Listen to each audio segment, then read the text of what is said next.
कुंती ने ऐसा क्या मांगा जो कृष्ण फूट फूट कर रोने लगे। जय श्री कृष्ण बंधु, दर्पण ज्ञान गंगा यूट्यूब चैनल में आपका एक बार फिर से स्वागत है। दोस्तों, इस वीडियो में आज का प्रसंग बहुत ही ज्ञानवर्धक एवं रोचक है। आज का विषय है कि माता कुंती ने भगवान कृष्ण से ऐसा क्या मांगा था जो भगवान कृष्ण फूट फूट कर रोने लगे। दोस्तों, यह प्रसंग महाभारत से है। तो आइए जानते हैं इस वीडियो के माध्यम से कि भगवान कृष्ण क्यों रोने लगे। तो बने रहे हमारी वीडियो की समाप्ति तक। और यदि आप हमारे इस चैनल पर नए मेहमान दर्शक बनकर के आए हैं, आपने अभी तक हमारा चैनल सब्सक्राइब नहीं किया है, तो आप हमारे चैनल को सब्सक्राइब कर लें और बेल आइकन घंटी को भी अवश्य दबा दें। आइए दोस्तों, अब इस प्रसंग पर ध्यान देते हैं। भाइयों, महाभारत युद्ध के बाद जब भगवान श्री कृष्ण जी द्वारिका जा रहे थे, तब भगवान ने सभी को इच्छित वरदान मांगने को कहा और सभी के लिए इच्छित वरदान भी दिए। जब माता कुंती से वर मांगने के लिए कहा तो माता कुंती ने क्या मांगा। कुंती बोली, मैं क्या मांगू गोपाल, मांगते तो वो हैं जिनके पास कुछ होता नहीं है, मेरे पास सब कुछ है। जिसको सर्वस्व पहले ही मिला हुआ है वो क्या मांगे। कन्हैया बोले, कुछ तो मांगो बुआ, मेरा देने का मन कर रहा है। कुंती ने तुरंत अपनी साड़ी के पल्लू को आगे बढ़ा दिया और कहने लगी, हे गोपाल, देना चाहते हो तो हमें एक ही वर दो। भगवान कृष्ण कहने लगे, बुआ मांगो, क्या मांगना चाहती हो। कुंती कहने लगी, श्याम, मेरे जीवन में विपत्ति पर विपत्ति आती रहे, एक विपत्ति दूर ना हो, दूसरी विपत्ति आ जाए, दुख पर दुख मेरे जीवन में आते रहे। भगवान बोले, क्या मांग रही हो बुआ, दुख भी कोई मांगने की चीज होती है। कुंती ने कहा, गोपाल, जिस दुख में तुम्हारी याद आती है ना, वो दुख ही सबसे बड़ा सुख होता है। दोस्तों, माता कुंती के ये शब्दों को सुनकर के भगवान कृष्ण के आंखों में आंसू आ गए और फूट फूट करके रोने लगे। मेरे गोविंद आवेश में आ गए, बोले, बुआ अब ये दुख मैं तुम्हें नहीं दे सकता, जीवन में दुख के सिवाय तुमने और पाया ही क्या है।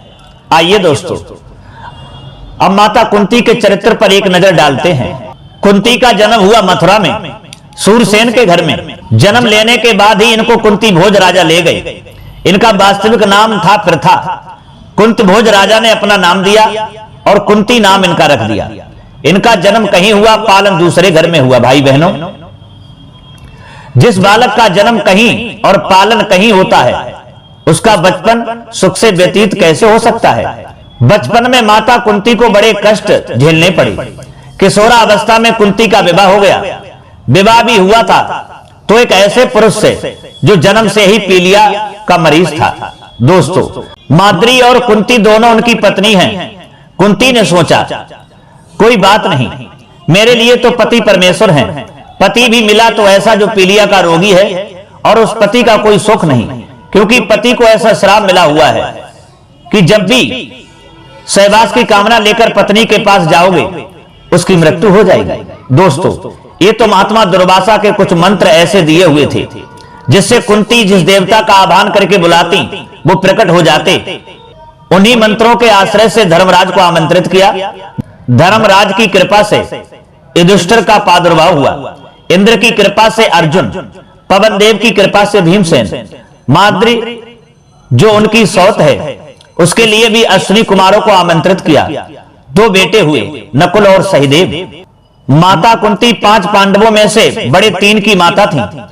कुंती 5 कन्याओं में से एक हैं जिन्हें चिर कुमारी कहा जाता है। दोस्तों, महाराज पांडु को श्राप कैसे मिला ये भी समझने के लिए कोशिश करें।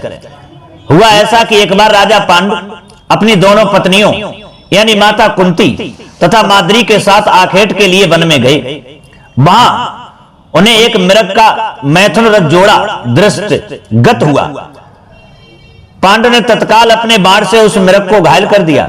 मरते हुए मृग ने पांडु को शाप दिया कि तुम्हारे समान क्रूर पुरुष इस संसार में कोई भी नहीं होगा।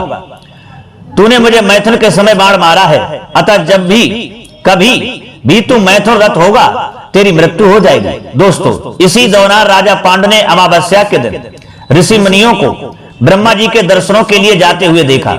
उन्होंने उन ऋषि मुनियों से स्वयं को साथ ले जाने का आग्रह किया। उनके इस आग्रह पर ऋषि मुनियों ने कहा, राजन, कोई भी निसंतान पुरुष ब्रह्मलोक जाने का अधिकारी नहीं हो सकता है, अतः हम आपको अपने साथ ले जाने में असमर्थ हैं। ऋषि मुनियों की बात सुनकर पांडु अपनी पत्नी से बोले, हे कुंती, मेरा जन्म लेना ही व्यर्थ हो रहा है, क्योंकि संतानहीन व्यक्ति पितृ ऋण, ऋषि ऋण, देव ऋण तथा मनुष्य ऋण से मुक्ति नहीं पा सकता है। दोस्तों, पांडु ने कहा, क्या तुम पुत्र प्राप्ति के लिए मेरी सहायता कर सकती हो? कुंती बोली, हे आर्य पुत्र, दुर्वासा ऋषि ने मुझे ऐसा मंत्र प्रदान किया है जिससे मैं किसी भी देवता का आह्वान करके मनोवांछित संतान प्राप्त कर सकती हूं। आप आज्ञा करें, मैं किस देवता को बुलाऊं? इस पर पांडु ने धर्म को आमंत्रित करने का आदेश दिया। दोस्तों, धर्म ने कुंती को पुत्र प्रदान किया जिनका नाम युधिष्ठिर रखा गया। महाराज पांडु ने कुंती को पुनः 2 बार वायुदेव तथा इंद्रदेव को आमंत्रित करने की आज्ञा दी। वायुदेव से भीम तथा इंद्र से अर्जुन की उत्पत्ति हुई। तत्पश्चात महाराज पांडु की आज्ञा से कुंती ने माद्री को उस मंत्र की दीक्षा दी। माद्री ने अश्विनी कुमारों को आमंत्रित किया और नकुल तथा सहदेव का जन्म हुआ। महाराज पांडु की मौत का कारण भी वही श्राप है जो हिरण्य ने दिया था। हुआ ऐसा कि एक दिन राजा पांडु माद्री के साथ वन में सरिता के तट पर भ्रमण कर रहे थे। वातावरण अत्यंत रमणीक था और शीतल मंद सुगंधित वायु चल रही थी। वायु के झोंके से माद्री का वस्त्र उड़ गया। इससे पांडु का मन चंचल हो उठा और वे मैथुन से प्रवृत्त हुए ही थे कि श्रापवश उनकी मृत्यु हो गई। दोस्तों, माद्री उनके साथ सती हो गई, किंतु 5 पुत्रों के पालन पोषण के लिए कुंती हस्तिनापुर लौट आई। सज्जनों, ऐसे कष्टों से भरा जीवन जीने के बाद भी भगवान से माता कुंती ने अपने लिए कष्ट ही मांगा, यानी दुख ही मांगा और दुख को ही मांगती रही। ऐसे वीर माता के जीवन चरित्र को हमें अपने जीवन में धारण करना चाहिए। दोस्तों, कहते हैं इस कथा से हमें बहुत कुछ प्राप्त होता है। दुख जो होता है, दुख से भगवान की याद आती है और प्राणी दुख में भगवान को कभी भूलता नहीं है, और सुख आने पर प्राणी भगवान को भूल जाता है।